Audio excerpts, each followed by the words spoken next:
আজ মহান মে দিবস। শ্রমিকদের ইতিহাসে একটি তাৎপর্যপূর্ণ দিন। প্রতি বছর এই দিনে ভোরের আলো ফোটার সঙ্গে সঙ্গে শ্রমিকরা দল বেঁধে রাস্তায় নেমে আসেন। মুষ্টিবদ্ধ হাত উপরে তুলে সবার মুখে গগন বিদারী এক আওয়াজ, দুনিয়ার মজদুর এক হও। এই স্লোগানে রাজপথ প্রকম্পিত করে শ্রমিক সংগঠনগুলো। এ যেন বিশ্ব শ্রমিকের ঐক্যের ডাক। আজ সেই তেজস্বিময় মে দিবস, বিশ্বব্যাপী শ্রমজীবী মানুষের শ্রম সংগ্রামের স্বীকৃতির দিন। শ্রমিকদের দাবির প্রতি সম্মান জানিয়ে প্রতি বছর সারা বিশ্বে দিনটি মহা সমারোহে পালিত হয়। বিশ্বের অন্যান্য দেশের মতো বাংলাদেশেও গুরুত্বের সঙ্গে এই আন্তর্জাতিক দিনটি পালিত হয়ে আসছে। ফিরে যাওয়া যাক ঘটনার পরম্পরায়। 1 মে 1886 সাল, যুক্তরাষ্ট্রের শিকাগো শহরের হে মার্কেট। এই দিনে শ্রমিকরা 8 ঘণ্টা কাজের দাবিতে আন্দোলন করছিলেন।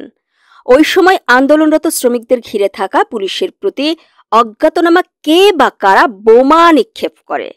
এতে নিহত হয় পুলিশ। সঙ্গে সঙ্গে পুলিশ ও শ্রমিকদের ওপর গুলি চালায়। এ ঘটনায় শ্রমিক ও পুলিশ মিলে 10 থেকে 12 জন নিহত হয়। ওই দিনেই তাদের আত্মত্যাগের মধ্য দিয়ে ধীরে ধীরে বিশ্বে শ্রমিক শ্রেণীর অধিকার প্রতিষ্ঠার আন্দোলনের সূচনা হয়েছিল। এই আত্মত্যাগকে সামনে রেখে দিনটি পালনের সিদ্ধান্ত হয় আরও পরে।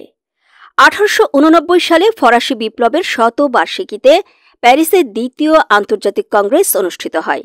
সেখানে 1890 সাল থেকে শিকাগোর ঘটনার প্রতিবাদের বার্ষিকী আন্তর্জাতিকভাবে বিভিন্ন দেশে পালনের প্রস্তাব করেন শ্রমিক নেতা রেইমন্ড লাভিনে। 1891 সালে আন্তর্জাতিক কংগ্রেসে এ প্রস্তাব সর্বসম্মতিক্রমে গৃহীত হয়। এরপর মে দিবস নিয়ে আরও একটি হৃদয় বিদারক ঘটনা ঘটে। 1894 সালে এসে মে দিবসে দাঙ্গার ঘটনা ঘটে। এরই ধারাবাহিকতায় প্রায় 100 বছর পর 1904 সালে আমস্টারডাম শহরে অনুষ্ঠিত হয় সমাজতন্ত্রপন্থীদের আন্তর্জাতিক সম্মেলন। এদিন উপলক্ষে একটি প্রস্তাব গৃহীত হয়। ওই প্রস্তাবে বিশ্বজুড়ে সব শ্রমিক সংগঠন 1 মে বাধ্যতামূলকভাবে কাজ না করার সিদ্ধান্ত নেয়। এরপর থেকে সারা বিশ্বে দিনটি আন্তর্জাতিকভাবে মে দিবস হিসেবে পালিত হয়ে আসছে। এ উপলক্ষে সরকারি বেসরকারি সব ধরনের কর্মক্ষেত্রে দেওয়া হয় ছুটি। দিনটি উপলক্ষে বিভিন্ন রাজনৈতিক দল ও শ্রমিক সংগঠনগুলো শুভেচ্ছা জানিয়ে বিবৃতি দেয়। এইসব বিবৃতিতে শ্রমিকদের ন্যায্য পাওনা নিশ্চিত করা এবং অধিকার প্রতিষ্ঠার ব্যাপারে উদ্যোগ নেওয়ার আহ্বান জানানো হয়। দিনের তাৎপর্য তুলে ধরে জাতীয় পত্রিকায় বিশেষ ক্রোড়পত্র প্রকাশ করা হয়।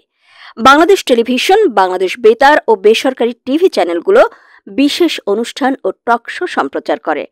সাধারণত শ্রম ও কর্মসংস্থান মন্ত্রণালয়ের উদ্যোগে আয়োজন করা হয় মে দিবসের মূল অনুষ্ঠান। এভাবে শেষ হয় সারাদিনের আয়োজন। প্রতি বছর এভাবে দেশে দেশে যুগে যুগে পালিত হয়ে আসছে মহান মে দিবস। সাফল্যমণ্ডিত হোক ন্যায্যতা প্রতিষ্ঠার শ্রমিক আন্দোলন। জয় হোক মেহনতি মানুষের।